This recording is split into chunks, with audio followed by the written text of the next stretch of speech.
Okay guys, today I'm showing you the best GYROJET carbine setup in Roblox Phantom Forces. For optics, it depends on if you want to do close range or long range. For close range, well, at the end of the day, optic is your choice, but if you want close range, I would go with reflex, but if you want long range, I would go with something like, I don't know, a scope like maybe the global offensive scope would be good, because this gun tends to do good at long range. But if you want to do long range, do a scope like global offensive scope, but it doesn't really matter.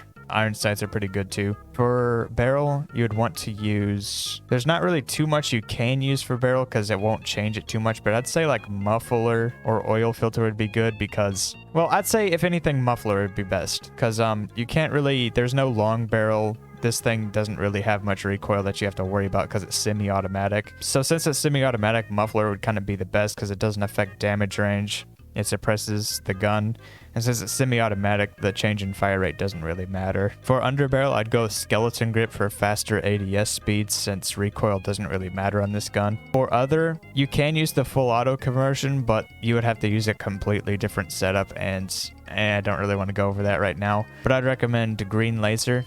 For ammo, you can also use 12mm rockets if you want to. But for the sake of this video, I would go with the default gun at hand, so I wouldn't really recommend using rockets, just use default ammo for now. And finally for ammo, we're just going to use defaults. So this is the best GYROJET setup right here.